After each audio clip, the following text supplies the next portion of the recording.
Welcome to the Empower Series Online. For those of you who are new, my name is Clifton Johnson. I'm the founder of the Empower Series Incorporated, which is a 501c3 nonprofit organization brought to you by the generous donations of Comerica Bank, AE Media Group, and you, our viewers in the United States and around the world. For those of you who want to stay connected with us and be empowered, please connect with us on social media. We're on LinkedIn, Instagram, Facebook, Twitter, you name it, we're on it. You're on YouTube right now, so definitely like us, share us, and don't keep us a secret. The only way people are gonna find out about the Empower Series is if you share it with them. So please share us with other people. And if you wanna find out more about the Empower Series, go to our website, www.empowerseries.com. There you can find out what we're about, how we give hope, inspiration, and education to people. And more importantly, we connect you to the resources to help you take that next step to achieving your goal. There's also a donate button, so please feel free to donate if you choose. It will be greatly appreciated. Or get connected with us, volunteer, give us your contact information. Again, do not keep us a secret. Today's program is a special program. We're going to talk about pursuing a more perfect union, our history, our present, and our future. So if you've been following the news lately, you've been finding out that throughout the United States, there's been a lot of laws being passed now that is about making it not as easy to vote.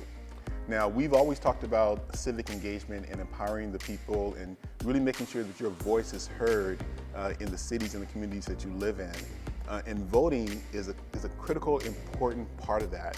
And with the Voter Rights Acts, with the voting laws that are being passed now that are not making it easy for certain groups of people to vote, I think it's important to really see how can we empower ourselves and really make sure that we're not, that we're being heard. Our guest today is Abdul Dosunmu. He is the founder and the chief strategist of the Young Black Lawyers organizing coalition called YBLOC. So it's a nonpartisan movement and a network of young black lawyers and law students committed to protecting and empowering the black electoral vote. Abdul, thank you for joining us today. Thank you so much for having me. It's an honor to be here. Oh man, so this organization, we met back earlier this year, and I was just so impressed with what you have done and getting engagement at the community grassroots level to really empower people to make sure that their voices are being heard. I wanted to get you on the show earlier, but I think things just unfold the way they should, right? Right. This is the perfect timing to really talk about your organization, what it is, and how we can collaboratively work together and empower our communities. So tell us more about your organization. Absolutely. Well, let me just say, first of all, thank you for having me. Thank you for this platform, and thank you for the work that you're doing to educate and empower our communities. I started the Young Black Lawyers Organizing Coalition back in 2019. And what we knew in 2019 was that we would be facing a very challenging election year in 2020. We didn't know that it would be as challenging as it turned out to be with a global pandemic that was disproportionately impacting black communities, but we knew that we would be voting in a post-Shelby County v. Holder era. And we'll talk a little bit more about that during the conversation.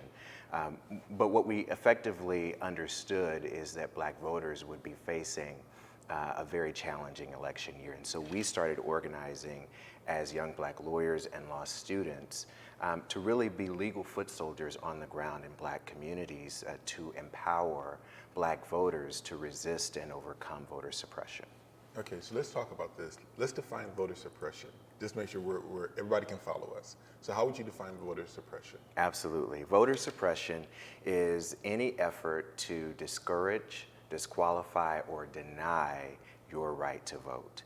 And I think it's important for us to understand that voter suppression has an intentionality to it, that there's a purpose to it, and the purpose is to muffle and stifle your electoral voice, your ability to express your hopes and dreams for our country and for your communities through the electoral process. Voter suppression is aimed at undermining your electoral voice. And I would say it's a group of people, right? So historically, it's been used against African Americans, it's been used against, other people of color, it's been used against low income. And so it's not just like one person, and what we're seeing today is nothing new. Absolutely, right? Absolutely. It's targeted. It is targeted at undermining the electoral voice of certain communities so that they don't have the ability to effectuate the kind of country that they deserve, that we all deserve, which is a more equitable and just country.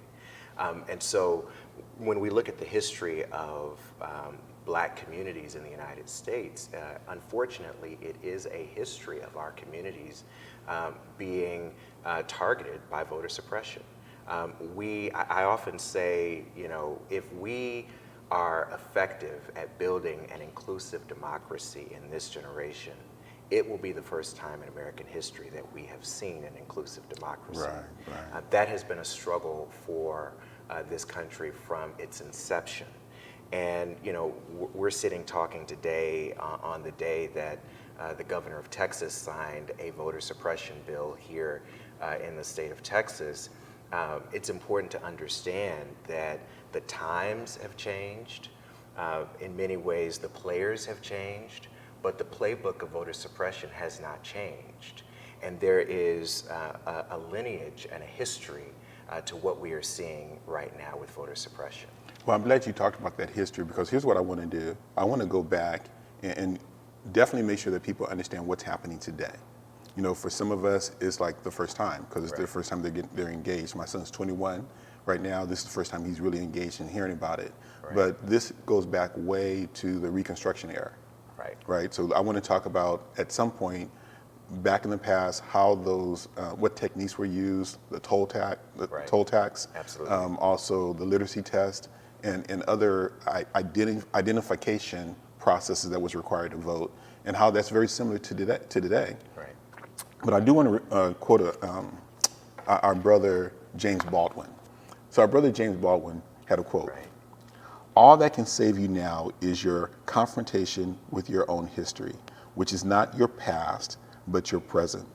Your history has led you to this moment, and you can only begin to change yourself by looking at what you are doing in the name of your history. So we are dealing with some stuff today. Right. But it's important for us to understand the history. Absolutely. Because what we're doing today has to come from our history. And if we don't have that knowledge of the history, we don't have a strong foundation. Absolutely. So definitely I want you to kind of explain to us what your organization is doing now, how you're educating individuals at the community level, and how are you teaching the history so that we can, you know, make the right choices today. Absolutely. Well, let's start with that history. Okay. And talk a little bit about, again, why it's important that we understand our history. Because there is a continuity to the fight that we are facing. You know, there is, again, a legacy and a lineage of oppression, a legacy and a lineage of voter suppression that has been continuous throughout our history. And it's important for us to understand that that is a fight that each generation must fight. That is a fight that each generation must face. But the other reason it's important for us to understand that history is that it's important for us to know that our communities have never accepted voter suppression lying down. Yeah. Our communities have always fought back. Our communities have always mobilized. Our communities have always leveraged legal talent, but also leveraged organizers on the ground in communities to really push back against voter suppression. So it's important for us to see that we're facing a fight that is that we've always faced in our history, but it's also important for us to see how we have resisted throughout our history. And that's really what we're calling on folks to do today.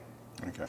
So when you talk about the history, what's the first thing you want people to know about our history when it comes to us fighting voter suppression? So the first thing I think that people should know about our history as it relates to voter suppression is that voter suppression is a reaction to increasing Black political power. Throughout history, we have seen that in seasons of expanding Black political power, there have been forces that have set out to undermine that through voter suppression. So if we take the story back to Reconstruction, the Reconstruction era, in the mid to late 19th century, what we see during that era is increasing Black political power. We see Black legislators being elected at the state level. We see in the state of Texas, for instance, black voters being the political majority in some East Texas counties. And this is at a time when those rural East Texas counties had outsized political importance. Yeah. And so you've got some counties where black voters are the political majority. Black voters and black legislators participated in drafting Reconstruction era constitutions. Yeah. And so you're seeing a moment of extraordinary political enfranchisement for black voters during the Reconstruction era. And it's in reaction to that in the early 20th century, we start to see some tactics of voter suppression. In the early 1900s, we see the institution of poll taxes, which effectively charged people to be able to vote, levied a tax on people to be able to cast their constitutional right to vote. We saw the institution of whites-only primaries in the early 20th century. And so it's important for us to see that voter suppression almost always follows the expansion of black political voice. And there are many who would draw that same conclusion regarding the voter suppression we're facing today.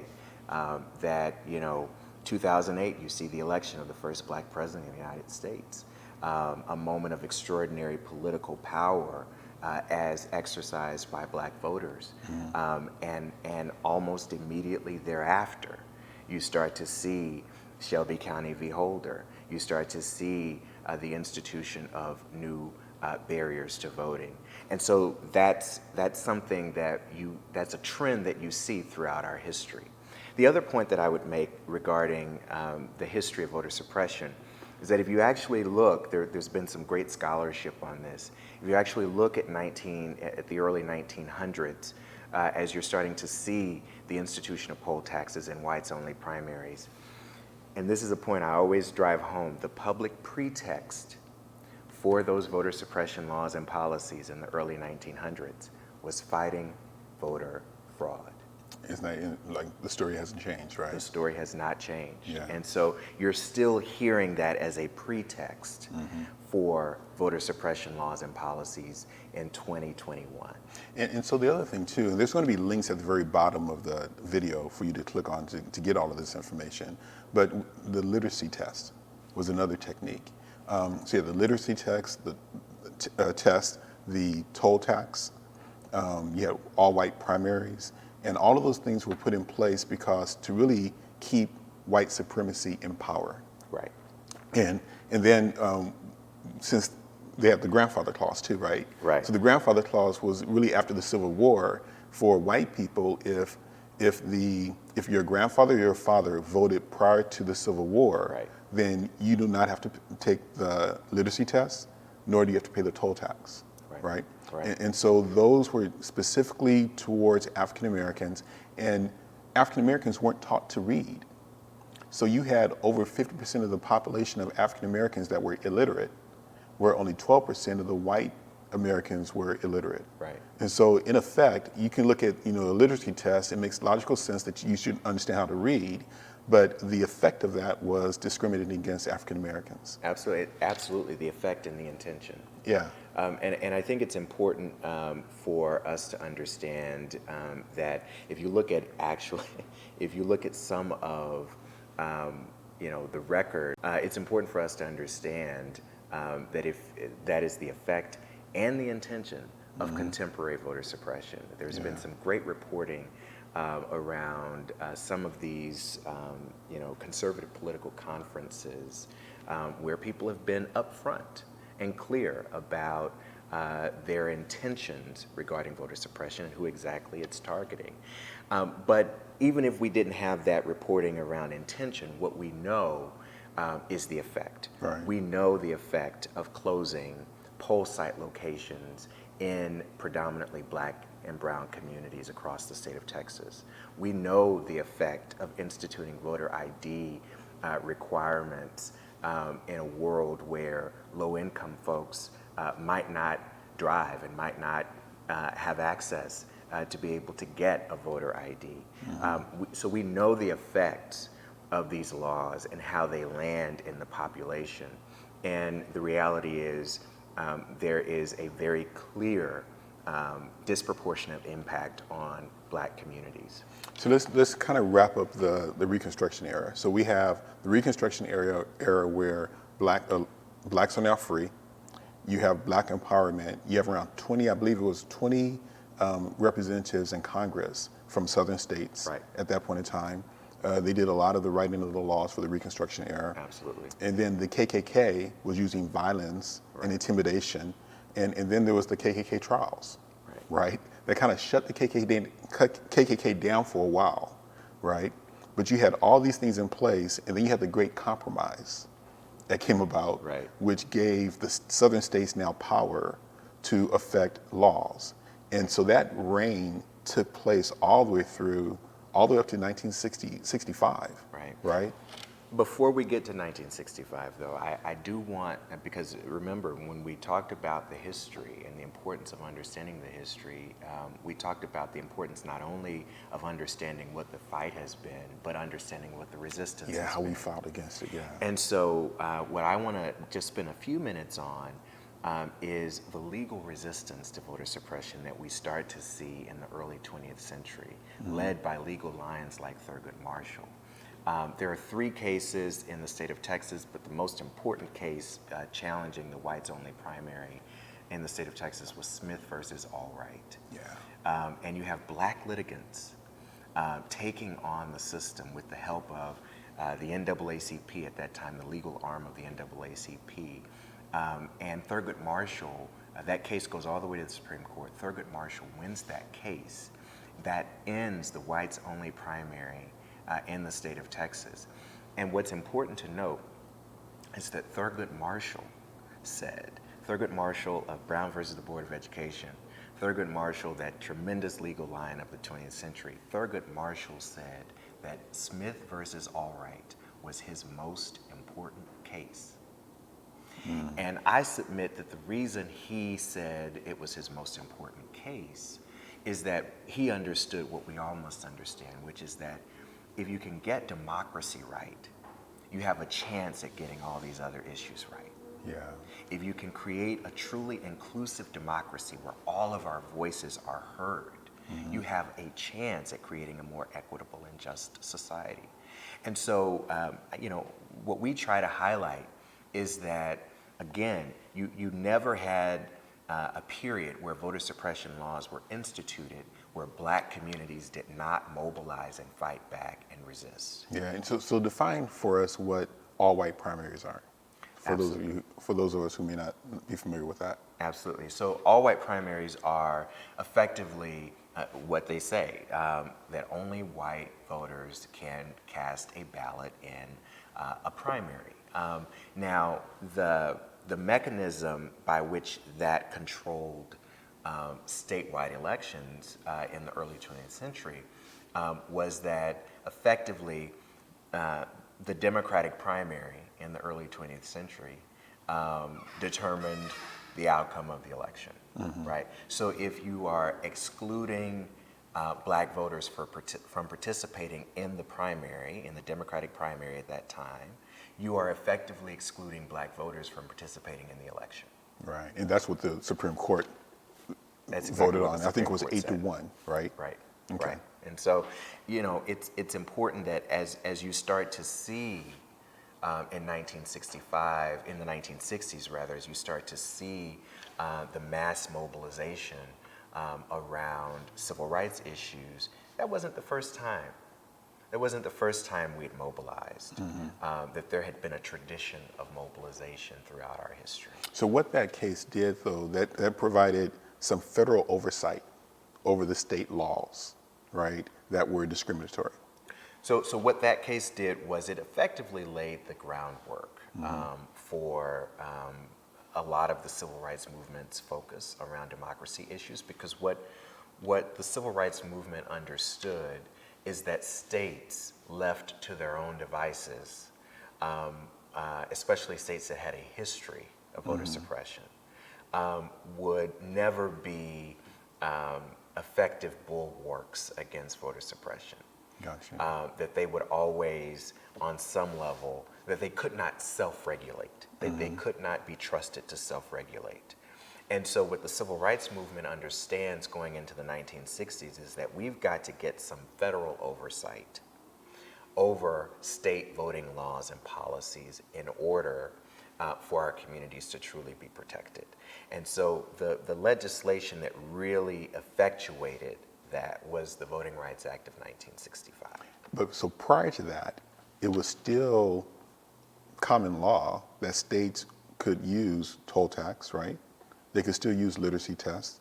They can still use voter identification criteria that made it difficult for groups of people, specifically African Americans, to vote. And there was really no entity to enforce voter protection for black voters because the federal government had effectively washed its hands of it. And so what you start to see is that we've recently drafted a people's brief on the John Lewis Voting Rights Act, which is legislation in Congress right now to restore the Voting Rights Act of 1965 that I'll get to later on in the conversation. But in that brief, we actually highlight the data. And the data is fascinating and troubling, deeply troubling, that in the decades prior to the Voting Rights Act of 1965, you have literally single-digit voter registration among black voters. Why? Because black voters are facing this suite of voter suppression tactics. They're facing the poll taxes and literacy tests and the whole range of tactics that we've talked about. In the years and decades after the Voting Rights Act, it's almost night and day what you start to see in terms of black voter registration in many of the states that were covered under the Voting Rights Act's pre-clearance requirements, which I'll talk a little bit about in a second. And so it's important for us to see that the Voting Rights Act really was the mechanism that shifted black political voice in this country and gave some real protections to black political voice. Yeah, so the other thing I want to bring up, thank you for bringing that up. And so it's interesting to me that in 1965, when you look at the interest at the federal level to correct this blatant discrimination, it wasn't much, right? We had talked earlier about the last meeting that Andrew Young and Martin Luther King had with President Johnson at the time. Right. You know, President Johnson was just saying that after the Civil Rights Act in 1964, that he had no political power to push a Voting Rights Act through Congress, Right. which meant that in the people's house, which is supposed to be a representation of our country, there wasn't an interest or a desire, enough desire, political power to right this blatant discrimination in southern states when it comes to voting, right? And it took Martin Luther King going out and giving them power by the march, Absolutely. right? Absolutely. It took that to create the embarrassment to say we need to do something about this. So there's a great moment in civil rights history where Dr. King and the leaders of the movement are meeting with President Johnson. And as you said, they are advocating for a voting rights bill. And President Johnson says, well, I just don't have the power to do it. And Dr. King, as he's leaving the meeting, says to his colleagues, well, the president says he doesn't have the power to do it. We've got to get the president some power, right? And I think it's interesting, we're in a similar moment right now. Yeah.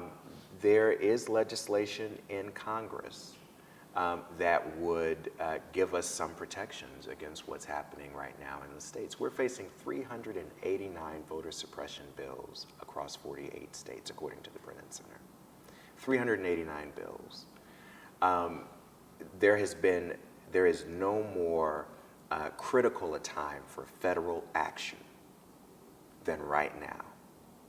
And what's in the way right now is the filibuster. And even though there is a political majority in the Senate, in the United States Senate, that is committed to voting rights, there is this filibuster standing in the way. And it's important for us to understand that the filibuster is a tool that has been used throughout history For to discrimination. prevent Congress from taking action to protect black voters. And so, again, this historical understanding is so important because history has been repeating itself over and over again. And we're now at a moment where we really need to think about an action plan for how we get the president and members of Congress who support voting rights some power to actually do something in this moment. And so really, this is not advocating either side. This is advocating, again, a more perfect union. Right. You know, fair and equal representation Right. in the government, and really being inclusive and allowing all people to vote. Absolutely. Without any hindrance or restrictions. Absolutely. We are a nonpartisan organization. Yeah. You know, I often say that we don't advocate any party. What we want to make sure of is that black voters are able to express their hopes and dreams for this country through the electoral process. Right. However that lands in terms of R versus D, that's not really our fight. Our fight is to make sure that black voters are able to participate freely and fully in the electoral process. And it's important for us to understand that, you know, in reality, Sherrilyn Ifill, who leads the NAACP Legal Defense Fund, and one of my inspirations, Sherrilyn Ifill has talked about, you know, the reality is that both parties historically have been complicit in the maintenance of voter suppression. And she said, you know, she has sued just as many Democrats as she has Republicans historically around this issue. It just so happens that in 2021, it does have a kind of partisan reflection to it. But, you know, this is an issue, voting rights is an issue that transcends party. Yeah, it's really civic engagement and it's empowerment, which is why we're talking about it Absolutely. now. And so one of the things too is like when someone really understands the history, and we've been in this fight since the very beginning, how do you fight being discouraged?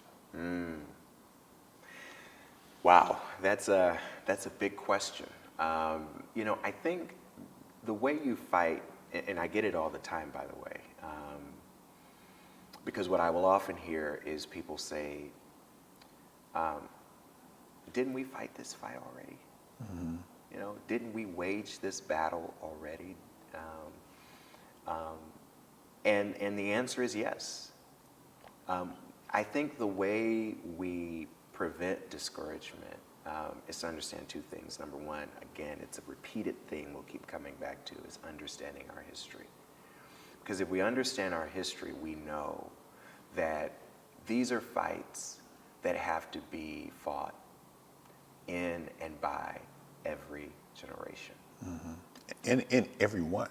And everyone, exactly. Yeah. And so what will happen is that we make gains and victories because of our sweat equity, our mobilization, our sacrifice, and then we pass the baton to a new generation to be stewards of those gains in history, of those gains and victories, and to carry that fight forward in their time. And you know, one of the ways that I remain encouraged is to understand that I'm simply doing what I have to do. Yeah. I'm doing what I'm called to do, and that is to pick up the baton in my generation and wage these fights so that we can pass on a more perfect America to the next generation. Yeah. Right? So understanding that in each generation we're going to have to be stewards of the gains and victories around civil rights is the first way, sort of a practical way of understanding this issue and remaining encouraged. But the other way I remain encouraged is to think about how we have resisted throughout our history, and to think about the fact that we didn't always have the resources, the financial resources. We didn't always have the access to tell our story through the media, through platforms like this, right?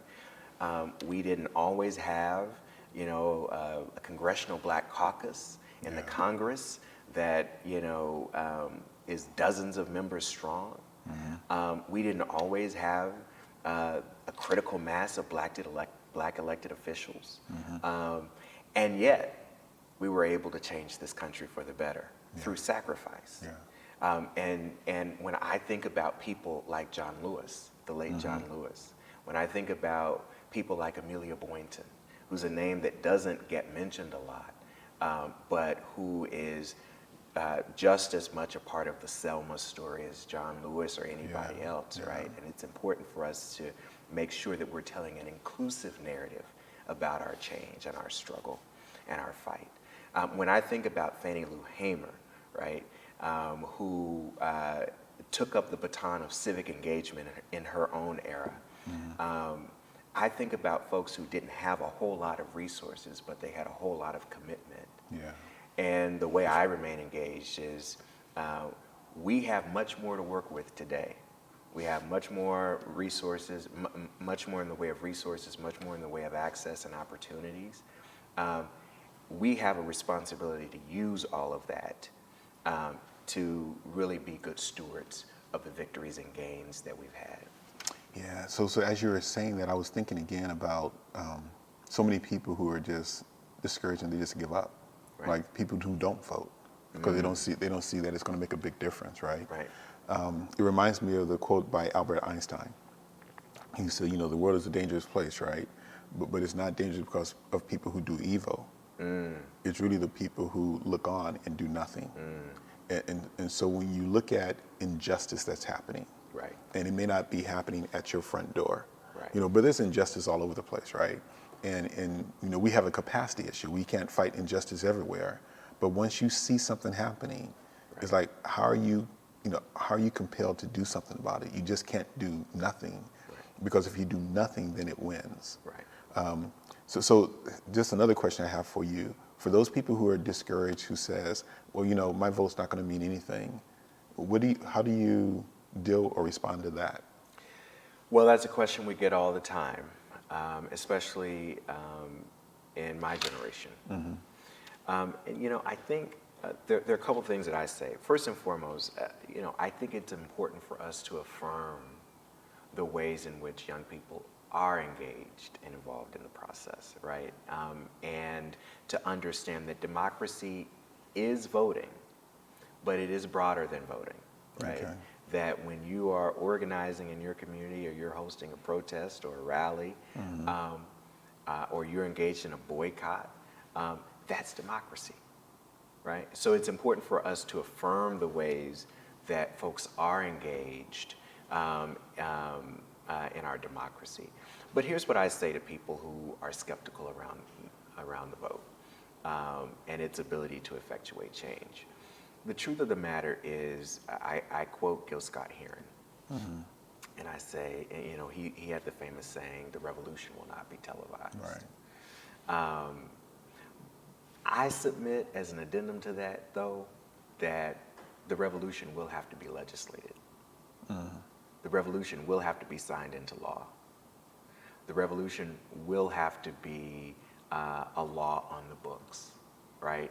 And so we can't disengage from the electoral process, right? And so our group, even as we affirm and understand the value of broader forms of democratic engagement, we focus exclusively on electoral democracy, because it's important that we are at the table as laws are being changed and being written, that we are at the table of Congress, that we are at the table at City Hall.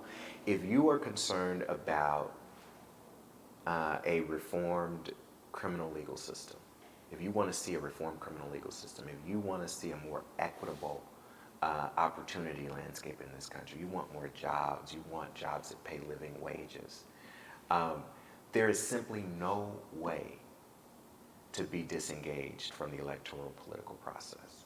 You have to be. You absolutely have to be. And, I think part of the skepticism that people have is, well, we vote, and things don't necessarily look all that different. They might say things haven't changed. I think that's not necessarily a historical reading. That's not, things have changed for the better. We do have a more level opportunity landscape today than we had. So things have changed. But it's also important, the corollary of that is important as well, that if you're not engaged and you're not involved, there's simply no chance that things will change. Yeah. So what I encourage people to do is to understand the power of the vote, to understand that the reform and the revolution that we want to see has to be legislated, it has to be written into law somewhere. And that happens by elected officials, and if we're not at that table, we're missing out in that process. Mm-hmm. And then what I say is, after you voted, that's not it. That's not the end of the job. Right. You then have to hold your elected officials accountable. You then have to push them on the issues that you care about. You have to make sure that you are, and I've worked in government, and it's important that we understand you got to be in their faces. Yeah. Making sure that they have your agenda as a priority, mm-hmm. right? So there's a two-part dance here. It's engagement. It's engagement. Right? It's engagement. It's voting, continuous engagement, and then it's engagement and accountability. So what I was thinking about while you were saying that is, we're dealing with the pandemic, right? And we've got this, COVID-19 virus, and then we have now the Delta, the variants, the strains. Right. Like, the flu changes every year. Right. And so the fight continues. Right. So our strategy and our resistance may squash a certain type of voter suppression, but then it's going to pop its head up in a different way. Right. And we got to be vigilant. Right. And always engaged. So what I want to know now is, with your organization, what do you want the Empower Series community to know, and how would you like them to be engaged to make sure that their voices are heard? Absolutely. Well, I'm going to very briefly go back to the Voting Rights Act of 1965, but I'll tie it all together. Voting Rights Act of 1965 was important, as I think everybody knows. Everybody knows that it protected our right to vote, but I think it's critical that we know how it protected our right to vote. Okay. Because then we can know what we're fighting for right now in terms of restoring the Voting Rights Act. So the mechanism in the Voting Rights Act that protected our right to vote, the main mechanism, was a mechanism called pre-clearance review. Mm-hmm. And it sounds complicated, but the basic idea, going back to our earlier conversation, is that the federal government requires certain states, especially those states that had a history of voter suppression, to pre-clear their voting laws and policies by the federal Justice Department. So if you were a state that had a history of voter suppression like Texas, you had an obligation under the Voting Rights Act to run any changes to your voting laws and policies by the U.S. Justice Department, mm-hmm. right? And before they went into effect. And the Justice Department could say, this law or policy is a violation of people's rights, right? And it cannot go. They had the power to block voter suppression measures from going into effect. That was the rule of law until 2013 and the Shelby County v. Holder case. What happened in the Shelby County v. Holder case was that the Supreme Court said, erroneously, as we have seen, that discrimination in voting no longer happens. That we have made enough progress, that these states now no longer need to be covered under this pre-clearance review requirement. So they ended pre-clearance review in 2013.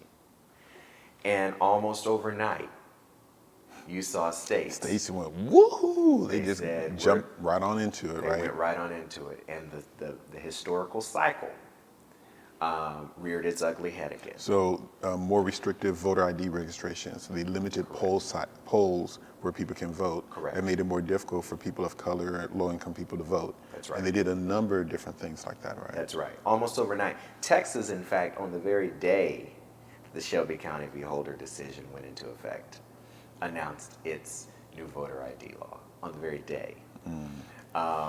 And so overnight, we have seen states do exactly as you said, new voter ID requirements, closing poll site locations in communities of color, instituting new barriers on individuals with disabilities or with limited English proficiency, cutting down on voting mechanisms that are popular with Black communities, like Souls to the Polls. Right, right. So we saw that in almost overnight after Shelby County v. Holder.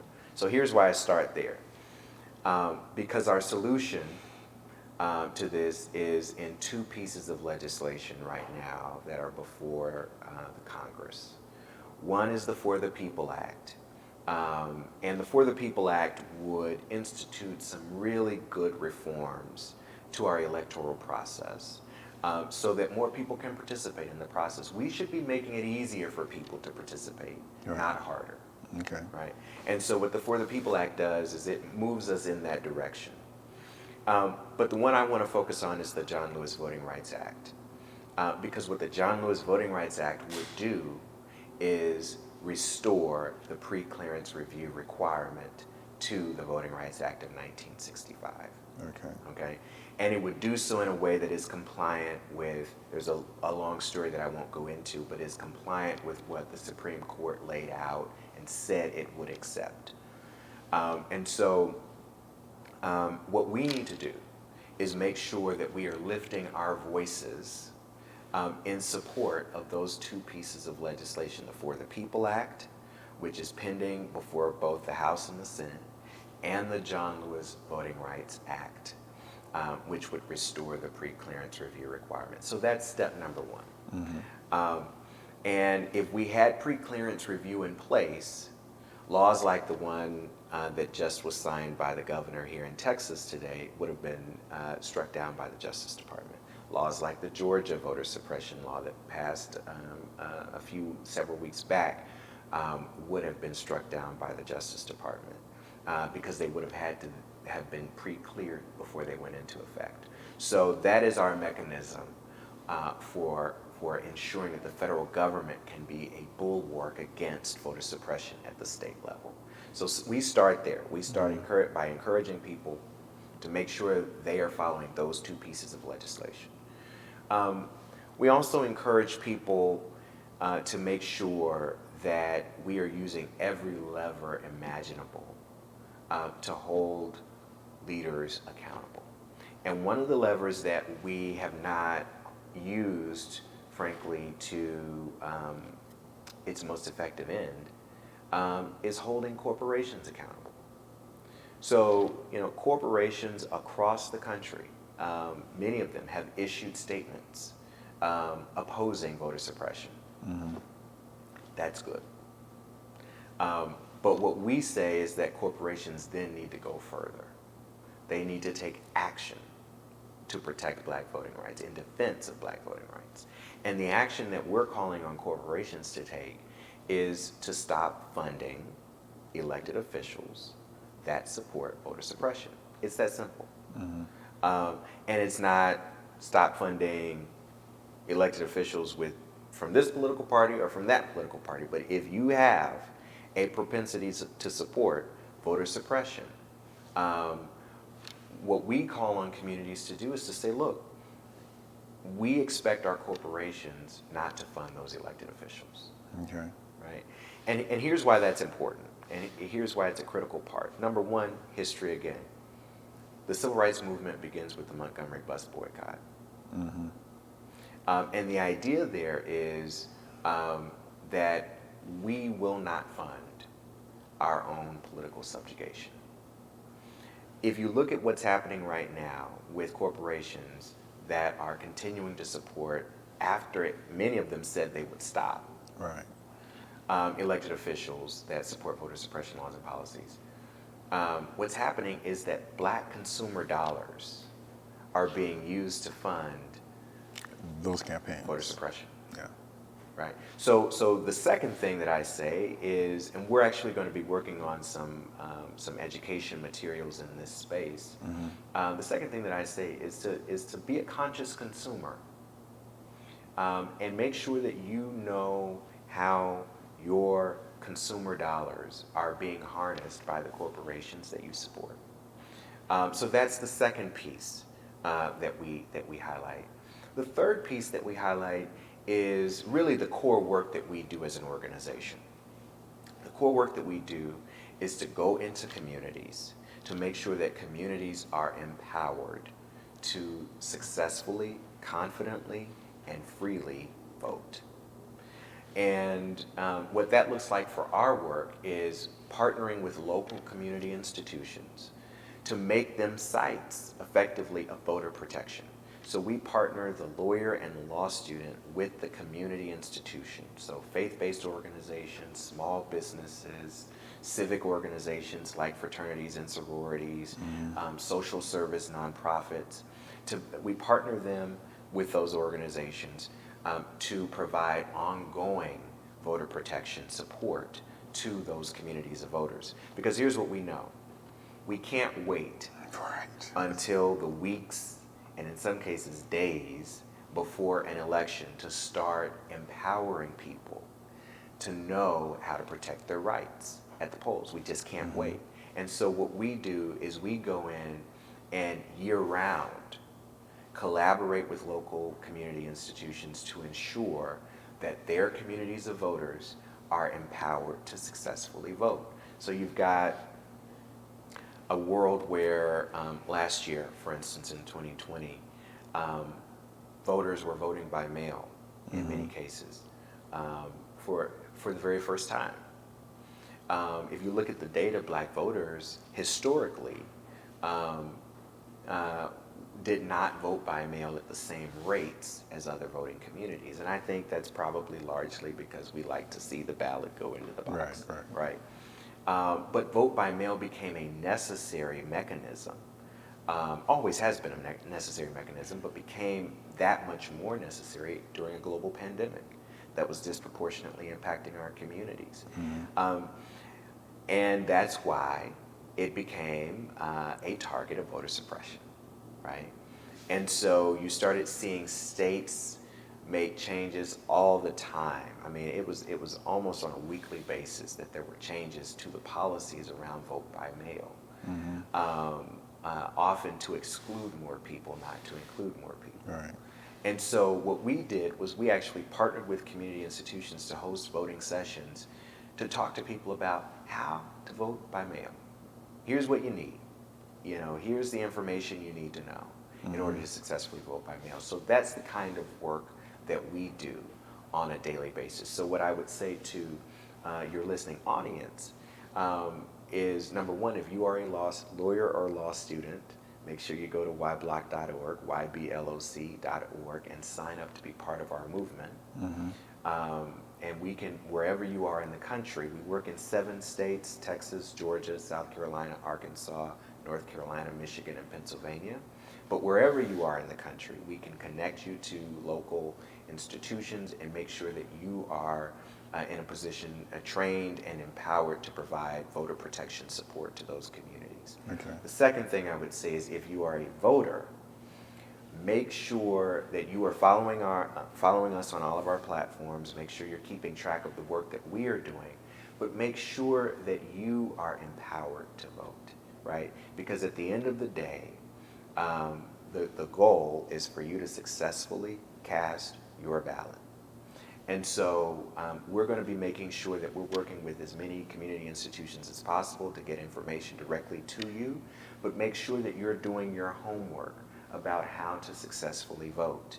Make sure that you know what the rules and laws and policies are in your state so that you can resist the voter suppression efforts that exist. And don't just make sure that you are empowered. That's what I was thinking too. I was like, right? Yeah. Right? Because we got a lot of folks, we talk to a lot of audiences and they say, well, I've been voting for 30 years. I've been voting for 40 years. I know exactly how to do this. Well, that is tremendous. That makes you a teacher. Yeah, go find somebody who doesn't know what you know, right? And bring them along. And then have them teach somebody. Absolutely. Because really that's who we need to reach. Right. It's the people who are not voting, right, or who, because of these barriers being put up, are going to not be able to overcome them. Right. And so when you look at your circle of people, you may be voting and everybody you know may be voting. Right. But you got to reach out to our communities and get engaged with these local communities, like you're saying, Absolutely. and bring somebody else up with you. Absolutely. So that's the core work that we do. We have tremendous partners who are fighting the fight in the courtrooms. And we wage battle in the courtrooms as well. We coordinated a case in Arkansas around absentee ballots and making sure that 132,000 absentee voters in the state of Arkansas were able to successfully and confidently cast their vote and have that vote be counted. We're very proud of that litigation. So we'll be engaged in litigation. That's a big part of what we do.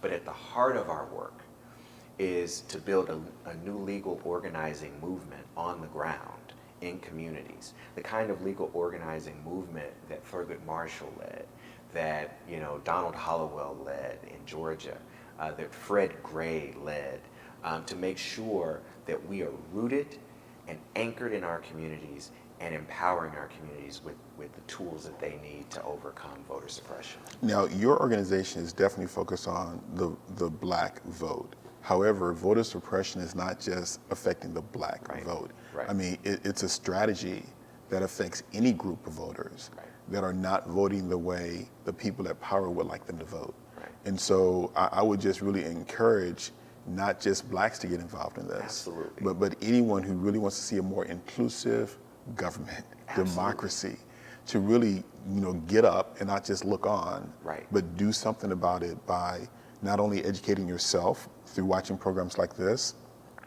but getting engaged.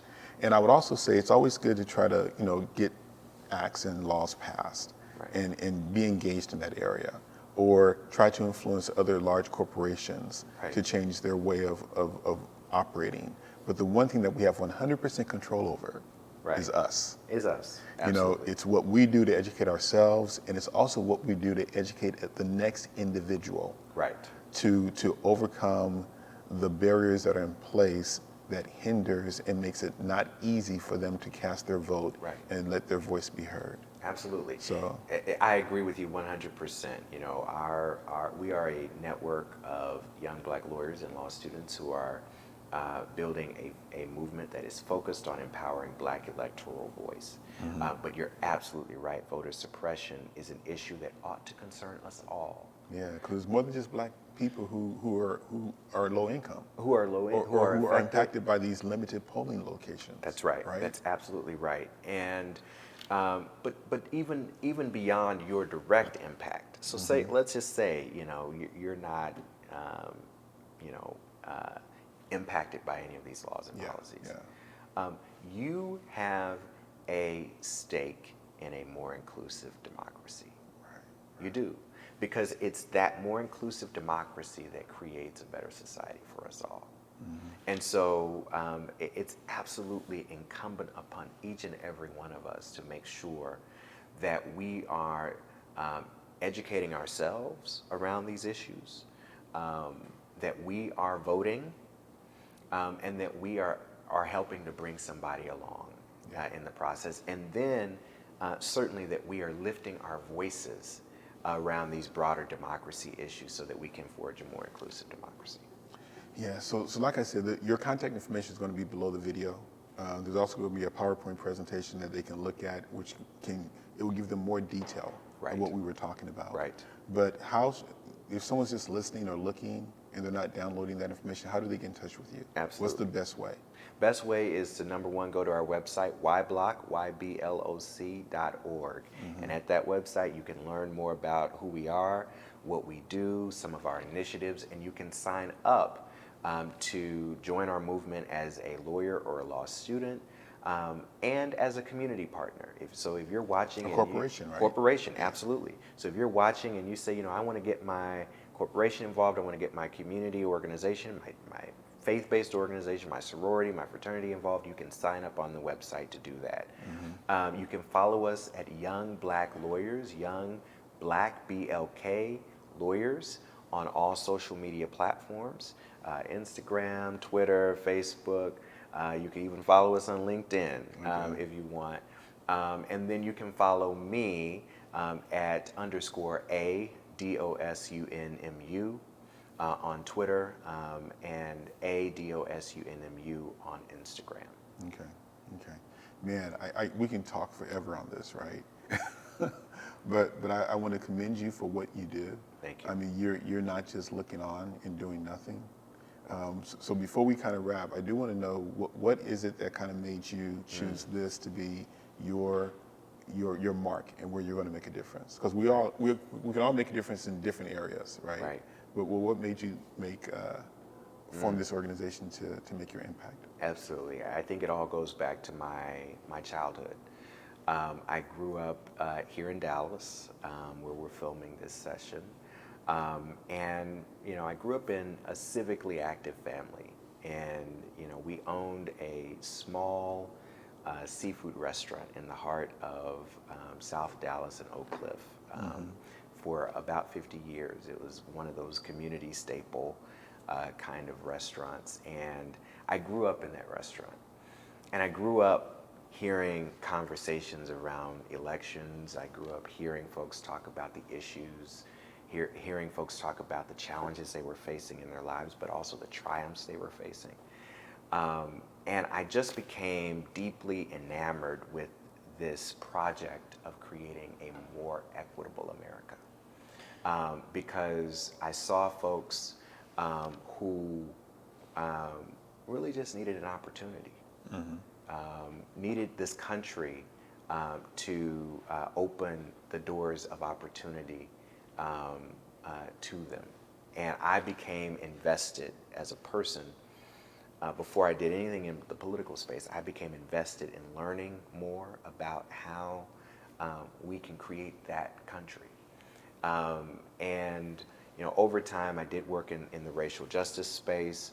I worked in the Obama administration on transportation equity issues as a political appointee, working directly with the Secretary of Transportation, thinking about the ways in which transportation has historically served either as a gateway to opportunity or a barrier to opportunity for communities of color. So racial equity and racial justice are part of my DNA. But what became very clear to me, really over the course of the last couple of elections, is that, again, if we don't get this democracy piece right, everything else is effectively a non-starter. We've got to get democracy right if we want to forge a more inclusive America. And so I continue to be active and engaged, and YBLOC, as we grow and expand, will be active and engaged in a whole range of issues. But at our core, what we are committed to is forging a more inclusive democracy, because we believe that that is the way you create a better America. So when I was watching everything that was happening last year around this reckoning, this racial reckoning, what I saw as my own way to make a difference is getting involved and making sure that we have a more equitable and inclusive democracy, so that we can create a world that is true, an America that is true to its promise, and a world that is true to its obligations to every individual, every human being. And so that's how I got to this work. And it's challenging. It's becoming more challenging by the day as we're encountering much more resistance in this space. But I am committed to seeing this work through, because I really do believe it's how we change this country. Well, I want to commend you for being a good steward of your idea. And we had talked previously about a vision in motion, and you complete that for me. A vision in motion, what? Attracts provision. Attracts provision. So I think we all have ideas, right? And we all have a vision of what we would like it to be and the ideal. But our current situation is probably nowhere close to that vision right now. Right. So to give people hope and to inspire people to take action, know that an idea in action a vision in action will attract a vision Right. to take that next step. And my goal with the Empower series Absolutely. is to have that be part of that connection. Right. Connecting people to resources like your organization, Right. so that they can engage at an individual level, at an organizational level, community partner level, whatever it is, to take that next step to help that vision of a more inclusive America Right. be realized. Absolutely. Right. Absolutely. So much appreciation. Thank you, and thank you for the work you are doing, and thank you for the inspiration that you are to leaders and social entrepreneurs and people who are trying to build movements, and thank you for this platform. I don't take it for granted. Most definitely, man. So I want to thank you for tuning in and watching. You have spent your most valuable resource, which is a portion of your life. So I would say invest that and be engaged, and don't let it just end here. So take that idea, that vision, and put it in motion. Connect with the Empower series. So you're on YouTube right now, provide your comments, share this with other people. Do not keep it to yourself. If you've learned something here, then teach it to somebody else, right? Don't keep it to yourself. Until we meet again, I want you to be empowered and inspired to thrive. Thank you. Thank you for watching our Empower Series YouTube video. I really hope you enjoyed it. Remember to hit the subscribe button below, as well as the little button to be notified the next time we upload our video. Until then, stay connected with us on social media, Facebook, Twitter, Instagram, whatever your social media flavor is. Inspire the world to thrive. See you soon.